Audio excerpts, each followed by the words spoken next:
ரமதானுடைய மாதத்தில் நாம் செய்ய வேண்டிய சில அமல்களை சொல்லி நான் நிறைவு செய்கிறேன். முதலாவது என்ன? ரமதானில் குர்ஆனுடைய தொடர்பு அதிகப்படுத்துங்க. ரமதான்லையாவது அதிகப்படுத்துங்க. மற்ற காலங்களில் தான் குர்ஆனை விட்டும் தூரமாகவே இருக்கிறோம். இது வேதங்களுடைய மாதம். எல்லா வேதங்களும் ஆகமங்களும் அருளப்பெற்ற மாதம் ரமதான். அந்த ரமதானுடைய மாதத்திலையும் நாம் குர்ஆன் ஓதுறதில்லை. ஓதினாலும் ரொம்ப கம்மியாக ஓதுறோம்.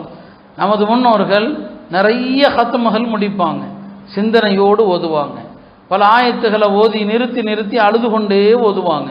நம்மள்கிட்ட அந்த ததப்பர் இல்லை, குர்ஆனுடைய அறிவோ விளக்கமோ நம்மள்கிட்ட இல்லை. அவங்க கருத்துக்களை விளங்கினாங்க. இன்னைக்கு நம்ம விளங்கினாலும் நமக்கு அழுகை வருவது கிடையாது. அவங்க ஓதி எப்படியெல்லாம் அழுதாங்க அதை நம்ம சொன்னால் குர்ஆனில் உள்ள பல வசனங்களை சொல்லலாம். ஒரு பெரியவங்க ஓதுனாங்க, ஒபதாலஹும் மினல்லாஹ் மா லம் யகூனு யஹ்தஸிபூன். இந்த ஆயத்தை ஓதி அழுதாங்க. சுற்றி இருந்தவங்கெல்லாம் என்னடா இப்படி அழுகிறாரேன்னு கேட்டாங்க. இப்போ சொன்னாங்க, அல்லாஹ் இந்த ஆயத்தில் சொல்கிறான், மறுமையில் அல்லாஹ்ட்ட நீங்கள் வர்ற நேரத்தில் நீங்கள் எண்ணாதவைகள் எல்லாம் அங்கே வெளிப்படும் அல்லாஹ் சொல்கிறான். நீங்கள் நினச்சிருக்கவே மாட்டீங்க, என்னுடைய எந்த பாவம் அங்கே வெளிப்படுமோ தெரியலையே, நான் எண்ணாதவைகள் எல்லாம் வெளிப்படும் என்றால் அது என்னவென்று தெரியலையே, அதை நினைத்து நான் அழுகிறேன்னு சொன்னான். இப்படி அவங்க குர்ஆனுடைய அந்த விளக்கத்தை அறிந்து அப்படி ஓதுனான். இன்னைக்கு நம்முடைய ஓதுதல்ல தஜ்வீதும் கிடையாது, குர்ஆனை அழகான முறையில் இனிமையான முறையில் ஓதுவதும் கிடையாது, குர்ஆனை ரசித்து இன்பத்தோடு ஓதுதல் அதுவும் இல்லை. குர்ஆனை கேட்குறோமா, யாராவது ஹாஃபிஸ் இருக்கிறாங்க அவங்கள உட்கார வச்சு கொஞ்ச நேரம் குர்ஆனை நம்ம கேட்குறோமா, அதுவும் இல்லை. இப்படித்தான் நம்முடைய வாழ்க்கையில் பல ரமதான்களை நாம் கடந்து வந்திருக்கிறோம். அருமையானவர்களை, இந்த ரமதானிலாவது உங்களுடைய கால நேரங்களை குர்ஆனுக்கென்று ஒதுக்குங்கள். குர்ஆனை ஓதுங்க, குர்ஆனை கேளுங்க. ரெண்டாவது, ரமதானில் நிறைய தர்மங்கள் கொடுக்குற மாதம். ரசூல் ஸல்லல்லாஹு அலைஹி வஸல்லம் ரமதான் வந்துருச்சுன்னு சொன்னால் காற்றை விட கொடை வள்ளலாக ஆயிடுவாங்கன்னு ஹதீஸில் வருது. வீசக்கூடிய காற்று இருக்குது, அது கஞ்சத்தனம் செய்யறதில்லை. காற்று எல்லா மக்களுக்கும் தான் கிடைக்குது, அதன் பலன் நல்லோர் பொல்லோர் எல்லோருக்கும் கிடைக்குது. எல்லா இடங்களுக்கும் காற்று வருது, அதன் பலனை எல்லாரும் அனுபவிக்கிறோம்.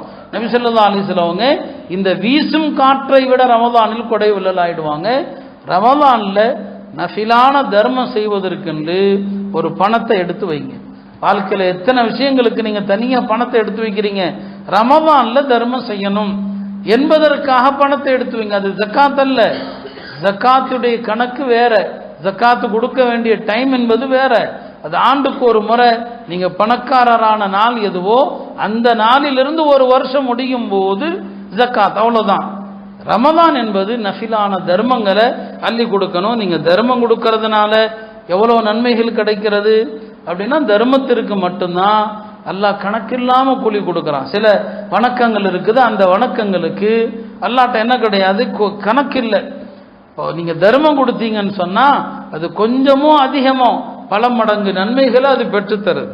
தர்மங்கள் பாவங்களை அழிக்குது. ஹதீஸில் உதாரணத்தோடு சொல்லுவாங்க, எப்படி நெருப்பை தண்ணீர் அணைக்கிறதோ அதே போல தான் தர்மங்கள் பாவத்தை அணைக்கிறது, அல்லாஹ்வுடைய கோபத்தை அணைக்குதுன்னு சொன்னாங்க. தர்மங்கள் நரகத்திலிருந்து உங்களை பாதுகாக்கும். நபி ஸல்லல்லாஹு அலைஹி வஸல்லம் இந்த அளவுக்கு சொல்லுவாங்க, இத்தகுன்னார் வலவ் பிஷிக்கி தம்ரா, பேரிச்சம்பழத்தில் ஒரு துண்டு, அந்த ஒரு துண்டை கொடுத்தாவது நரகத்திலிருந்து உங்களை பாதுகாத்து கொள்ளுங்கள். இதை எதுக்காண்டி சொன்னாங்க? பேரிச்சம்பழத்தில் ஒரு துண்டையாவது. தர்மம் தர்மம்னு சொல்லும்போது எல்லார் மனசுலையும் வர்றது என்ன? ஏழையா இருப்பார், நான் எங்க தர்மம் கொடுக்கறது? தர்மம்னா பணக்காரனுக்குன்னு சொல்லி நினைக்கலாம். நபி ஸல்லல்லாஹு அலைஹி வஸல்லம் சொன்னாங்க, இல்லை, உங்க கையில் இருக்கிற ஒரு பேரிச்சம்பழம், அந்த பேரிச்சம்பழத்தை ரெண்டாக்குங்க, பாதியை உங்க பசிக்கு சாப்பிடுங்க, மீதி பாதியை தர்மம் கொடுங்க, அதை கொண்டு நரகத்திலிருந்து உங்களை பாதுகாத்து கொள்ளுங்கள். அருமையானவர்களே, நாலாவது சிறப்பு என்ன? நீங்க கொடுக்கிற தர்மம் தான் மறுமையில் உங்களுக்கு நிழலாக வரும். நபி ஸல்லல்லாஹு அலைஹி வஸல்லம் சொல்லுவாங்க, குல்லும்ரிஇன் ஃபீ ظில்லி ஸதகத்திஹி யௌமல் கியாமா, மறுமை நாளில் ஒவ்வொரு மனிதனும் அவனுடைய தர்மத்தின் நிழலின் கீழ் இருப்பான். இந்த தர்மம் நீங்க எவ்வளவு கொடுத்தீங்க அது நிழலா வரும். மக்கள் எல்லாம் விசாரணை மைதானத்தில் பதைப்புல இருப்பாங்க, கடுமையான வெப்பத்தில் இருப்பாங்க. தர்மம் கொடுத்த மனிதன் தர்மத்தின் நிழலில் இருப்பான் விசாரணை முடிகிற வரை என்று சொன்னான். ஐந்தாவது என்ன? தர்மம் நோய்க்கான ஷிஃபா. நபி ஸல்லல்லாஹு அலைஹி வஸல்லம் சொல்லுவாங்க, தர்மம் என்பது நோய்க்கான ஷிஃபா. அது தாஉ மர்தாக்கும் பிஸ்ஸதகதி, நோயாளிகளுக்கு நீங்கள் தர்மத்தை கொண்டு சிகிச்சை செய்யுங்கள். மருத்துவத்தை ஒரு பக்கம் போகணும், துவா ஒரு பக்கம் செய்யணும், மூணாவது தர்மம் கொடுக்கணும். தர்மத்தினால நோய்கள் குணமாகுது. நம்ம தமிழ்லையும் சொல்றாங்களா இல்லையா, தர்மம் தலை காக்கும் என்று. உண்மை அதுதான். தர்மங்கள் பல ஆபத்துகளை விட்டு மனிதனை பாதுகாக்குது. எனவே நபி ஸல்லல்லாஹு அலைஹி வஸல்லம் அவங்க நோய் என்னங்க ஷிஃபா தர்மத்தில் இருக்குதுன்னு சொல்லுவாங்க. ஆறாவது ஒரு ஹதீஸில் சொன்னாங்க, ஒரு மனிதன் 4 காரியங்களை செய்கிறான்னு சொன்னான். நஃபிலான நோன்பு நிறைய வைக்கிறார், தர்மம் நிறைய கொடுக்கிறாரு, ஜனாசாக்கள் தொடர்ந்து போறாரு, யார் ஊரில் நோயாளியானாலும் போய் பார்க்குறாரு. இந்த 4 விஷயம் ஒரு முஸ்லீம்கிட்ட இருந்தால் வஜபத்து லஹுல் ஜன்னா, அவருக்கு சொர்க்கம் உறுதிங்க. நஃபில் நோன்பு நிறைய வைக்கணும்.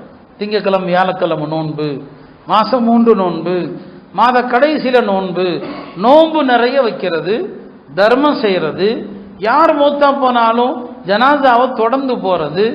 4வது என்ன, நோயாளிகளை நலம் விசாரிக்கிறது. இந்த 4 யார்கிட்ட இருக்குதோ வஜபத் லஹுல் ஜன்னா, அவருக்கு சொர்க்கம் உறுதின்னாங்க.